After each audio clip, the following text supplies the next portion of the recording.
Top 10 Action Villains on Netflix and Prime. Nobody talks about. Everybody knows Darth Vader. Everybody knows Thanos. Everybody knows Hans Gruber. But what about the villains who walk into a streaming movie, absolutely destroy everything in their path, and then somehow disappear from the conversation?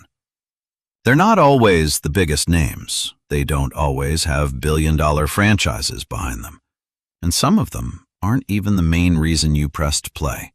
But give them a weapon, a room full of enemies, and 5 minutes of screen time, and suddenly you realize you may have just found your next favorite villain. Today, we're diving into 10 action villains on Netflix and Prime Video that almost nobody talks about. Some are terrifying. Some are completely ruthless. Some are so dangerous they make the heroes look completely outmatched. And one villain on this list? Let's just say that if you underestimate him, you probably won't get a second chance. So lock the doors, grab the remote, and let's find out which forgotten streaming villain deserves a lot more respect. This is Villainology. Number 10. Umbra, the Shadow Strays. Let's start with a villain who proves that sometimes the most dangerous person in the room is the one who trained the hero. Umbra from Netflix's The Shadow Strays is not your typical action movie villain. She's calm, she's disciplined, she's calculating. And perhaps most importantly, she understands exactly how her opponent thinks. The Shadow Strays follows 13, a young assassin who turns against the organization that trained her after becoming determined to rescue a boy from a criminal syndicate. Netflix describes the movie as an explosive, gory, martial arts action thriller, and Umbra becomes one of the most important obstacles standing between 13 and her objective. But what makes Umbra fascinating is the relationship between teacher and student. This isn't simply good guy versus bad guy. It's master versus protege. Umbra knows 13's abilities. She knows her weaknesses. She knows how she was trained. And that creates a terrifying question. What happens when the person who taught you everything you know decides to use that knowledge against you? And here's the thing. Umbra doesn't need to scream. She doesn't need a giant monologue. She doesn't need to tell us how dangerous she is. Her fighting ability does the talking. The choreography in The Shadow Strays is brutal and deliberately excessive, continuing director Timo Tchayanto's reputation for extreme action. Umbra isn't just another obstacle. She's the embodiment of 13's past, coming back to kill her. Villainology verdict, 8 out of 10. Number 9. The Collector. The Night Comes for Us. Now we're getting serious. If you've never seen The Night Comes for Us, stop what you're doing. Well, maybe finish this video first, then go watch it. Because this Indonesian action film is basically what happens when somebody asks, how violent can a martial arts movie possibly get? And the filmmakers respond, yes. The movie is filled with vicious criminals and assassins, but one of the most fascinating forces behind the violence is the Collector, played by Julie Estelle. And here's what makes this character so interesting. The Collector doesn't feel like a conventional villain. She feels like a walking horror movie inserted into an action film. She's mysterious. She's unpredictable. And when she arrives, the entire atmosphere changes. There's a reason Timo Tchayanto's action movies have developed such a passionate following. His films don't treat violence like background decoration. The violence is part of the character language. The fights tell you who these people are. And the Collector? She tells you that you're dealing with someone who operates by an entirely different set of rules. She's one of those characters where the audience doesn't necessarily need a 10-minute explanation of her backstory. You just watch her move, and you understand. This woman is bad news. Villainology verdict, 8.2/10. Number 8. Umbra's shadows. The shadow strays. Here's where things get interesting. Because the shadow strays doesn't give us just one terrifying villain, it gives us an entire ecosystem of them. The shadows are essentially an organization of highly trained assassins, and that's what makes them so frightening. You're not fighting one killer. You're fighting an entire system designed to create killers. Netflix describes 13 as an elite assassin who ultimately defies her mentor and the organization to save a child. Think about that. 13 isn't escaping from ordinary criminals. She's escaping from people who have spent years learning how to kill. And that's what makes the movie's antagonists so effective. They don't need superpowers. They don't need futuristic technology. They've been trained. They've been conditioned. And they've been taught to eliminate people with extreme efficiency. This is the type of villainy that feels frightening because it doesn't require fantasy. It requires training. And that's sometimes much scarier. Villainology verdict, 8.3/10. Number 7. Atami's Nazi commander, Sisu. Now let's jump over to Prime Video, and this one is a little different, because in Sisu, the protagonist is basically a one-man apocalypse. The movie follows a former Finnish soldier who discovers gold during World War II, only to have Nazi soldiers attempt to take it from him. Prime Video currently lists Sisu as available to rent or buy, and standing in his way is Bruno Helldorf, played by Axel Hennie. Helldorf has a problem. He thinks he's found an easy target. He hasn't. What he doesn't understand is that Atami Corpi isn't simply an old miner. He's basically a human weapon. And the more Helldorf pushes him, the worse things become. What makes Helldorf interesting is that he represents a classic action villain mistake. He underestimates the quiet guy. And if action movies have taught us anything, never underestimate the quiet guy, especially when he's carrying gold. Villainology verdict, 8/10. Number 6. Kang Carter. Now we're entering insane territory. Netflix's Carter is not exactly subtle. Actually, subtlety packed its bags and left about 5 minutes into the movie. The film throws us into a non-stop action nightmare where Carter wakes up with no memory, a mysterious device in his ear, and a mission that seems almost impossible. And surrounding him, a collection of violent forces that make his situation progressively worse. But one of the most interesting aspects of the film is its villainous machinery. Nobody feels safe. Nobody seems trustworthy, and the characters are constantly being manipulated. That's what makes Carter such an exhausting and, strangely, addictive action experience. The villains aren't necessarily memorable because of elaborate speeches. They're memorable because the movie keeps asking, how much worse can this get? And then immediately answers, this much. Netflix currently lists Carter among its action titles. If you want realistic, grounded villainy, this isn't necessarily your movie. But if you want chaos, welcome home. Villainology verdict, 8.1/10. Number 5. Billy the Killer. Now this is where the list gets interesting, because some villains aren't memorable because they're physically stronger. They're memorable because they're smarter. And the killer gives us Billy. Billy is the kind of antagonist who understands that information can be more powerful than a gun. The movie revolves around a professional assassin whose carefully controlled world begins to collapse. And once the lines between hunter and hunted start disappearing, everybody becomes dangerous. Billy isn't necessarily the loudest villain. He's not walking around announcing his evil plans. He's operating through manipulation, criminal connections, and calculated decisions. and that makes him dangerous in a different way. Because when you're dealing with a villain like this, the question isn't, can the hero beat him in a fight? The question is, does the hero even know where the fight is happening? That's a much more interesting type of villain.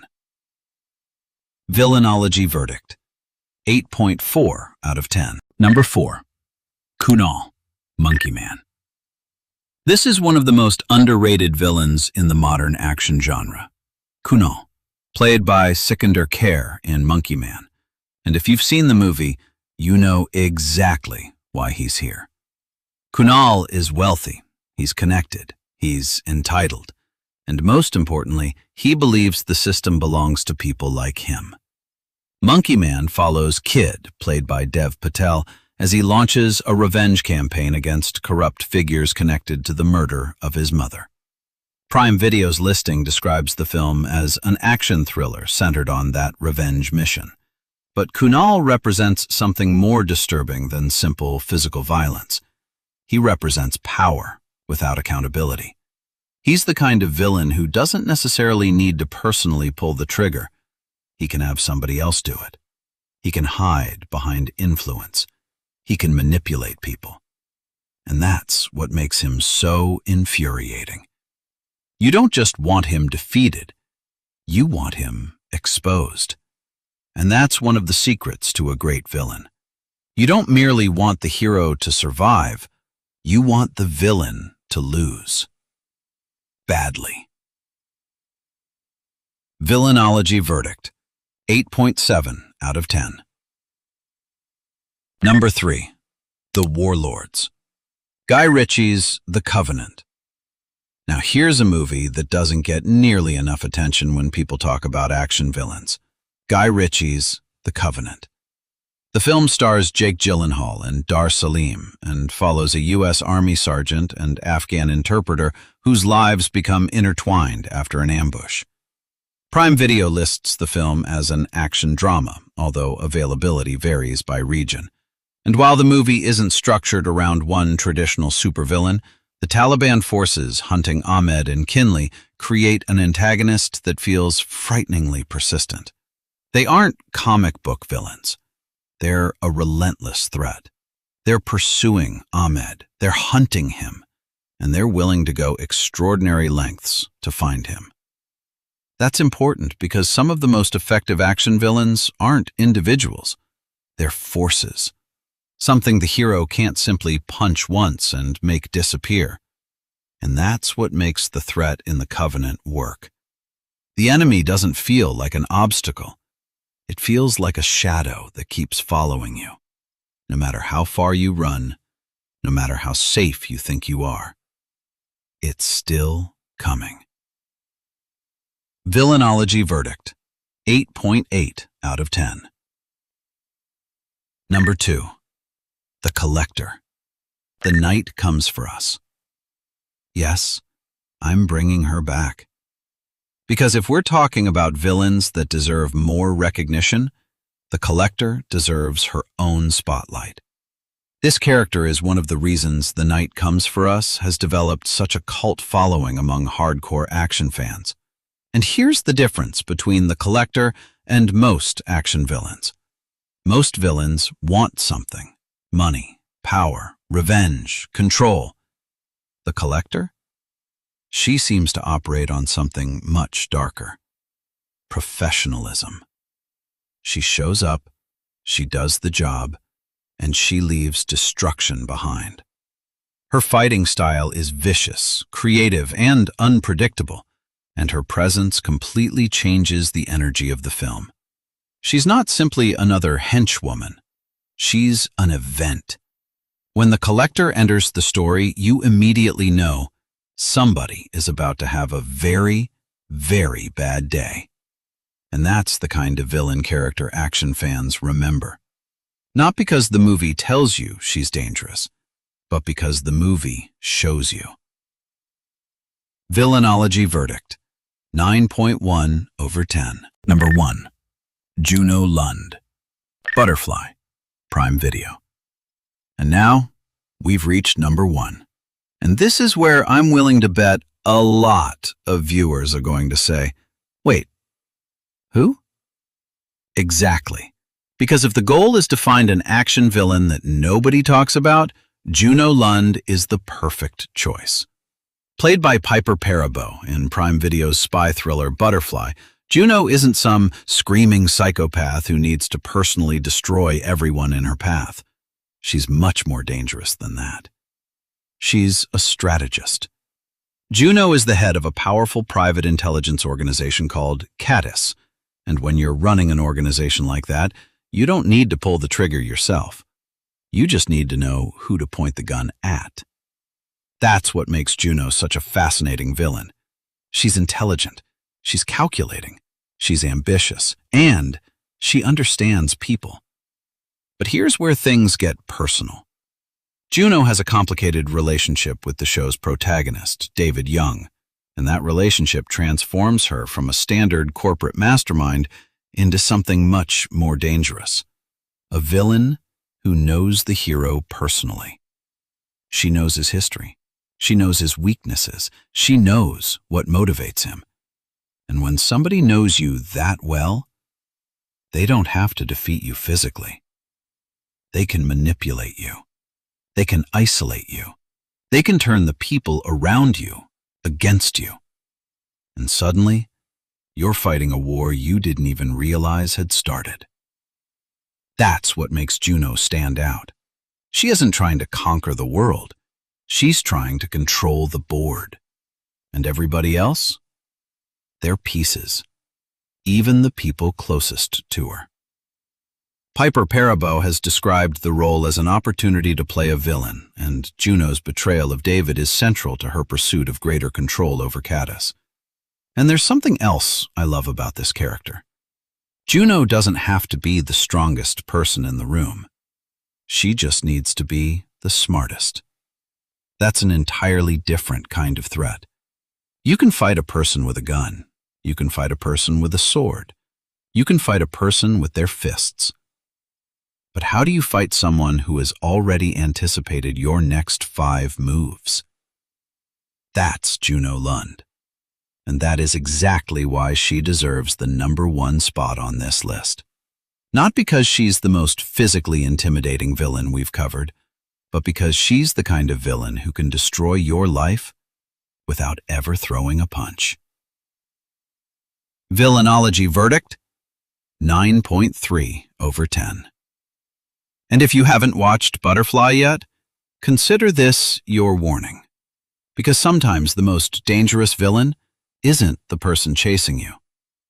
It's the person who already knows exactly where you're going. And that's the thing about streaming. Hollywood spends millions promoting the same familiar villains over and over again. But buried underneath the algorithm, buried underneath the thumbnails, buried underneath the movies that don't get the theatrical spotlight, are villains like these. Characters who may not have the recognition of Darth Vader, but can still make you sit up and say, "Where has this guy been?" Or, "Why haven't more people talked about her?" So now, I want to hear from you. Which action villain on Netflix or Prime Video do you think deserves more recognition? Did I leave somebody completely off this list? And more importantly, who would you put at #1? Drop your choice in the comments. And if you enjoyed this countdown, don't just watch one video and disappear. Subscribe to Villainology. Because around here, we don't just watch the hero. We study the villain. And sometimes, the villain is the reason we remember the movie at all. Until next time, keep watching, keep questioning, and whatever you do, never underestimate the bad guy. Drop a comment, and if you're new here, this is what Villainologist does. We go deeper. Subscribe, because we are just getting started.